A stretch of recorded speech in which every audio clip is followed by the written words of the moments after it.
light beam with multiple colors in it in this tutorial here. So here's what it looks like right here. Just going to kind of show you real fast. But we're going to throw this away. Don't save. I'm going to come over here, grab this image again, and I'm going to start from the beginning.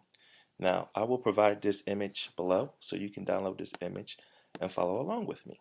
So what we're going to do is we're going to come over here first of all, select our pen tool, and you want to make sure that you're on the paths versus the shapes. Okay, so what you're going to do, I'm going to start on this leg here. I'm going to zoom in just a little bit, and you're going to click here and click another point, and you're going to pull as you hold that point there. When you select another point, it's automatically going to kick out. Then you select another point, then you pull that one as you click and hold. Kick this one right here, and we're going to pull this one here, and we're going to pull this one.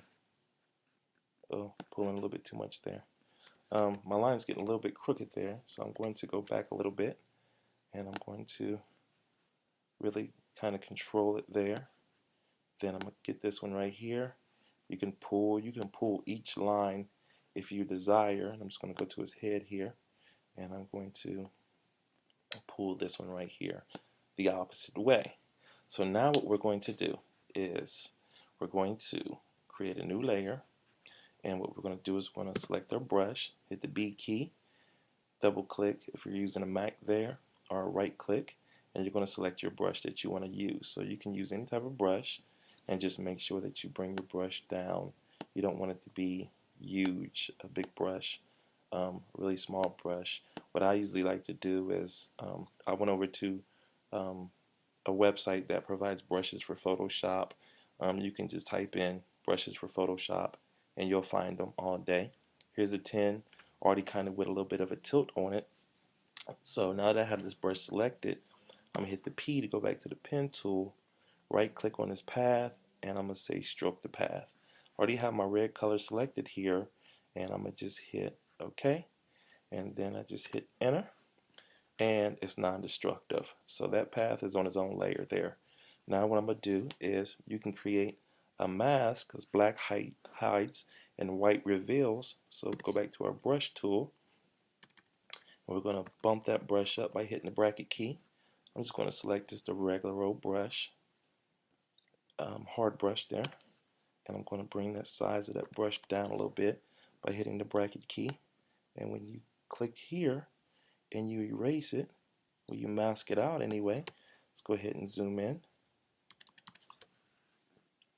and that way you can get even closer, and we're going to get pretty much every other line. So right here in the crotch is where we're going to get him here, and come over here.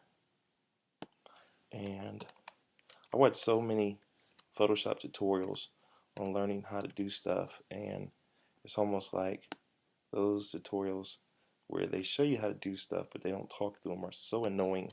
So that's the reason why, the things that I desire, the things that I want that I can't find is what I plan on creating, and that's the reason why I'm doing this for you. Come over here and zoom out one more time, and okay, so we got it all. So we have the ribbon going around this body. Let's look at it at 100% here. Well, right here. And then what we're going to do is we're going to double click this layer here, and you can go to granite overlay. We're going to click this here, select this, double click it, and we're going to go back to that red color, and then we're going to double click this right here, and we're going to take this over to a yellow color, and you see our multiple colors start coming in. You can hold your option key and split that there, and you can select that there for a third color if you desire, and you have a multicolored line going around this body. I'm going to hit OK there. You can add other type of effects here. You can add a stroke to it. So let's go ahead and stroke it. Bring the stroke down to a 1, and we're going to stroke it with white if you decide you want to, whatever the case may be. I don't really like that, so I'm not going to keep that stroke there. And to make sure I just keep the tutorial short, I'm going to pretty much stop right there. So this effect right here is going to kind of punch up your artwork by creating that light beam around your subject to give it a little bit more action. So let me know any more other tutorials you would like to see, and I'll be happy to do them for you. All right, thank you. Bye-bye.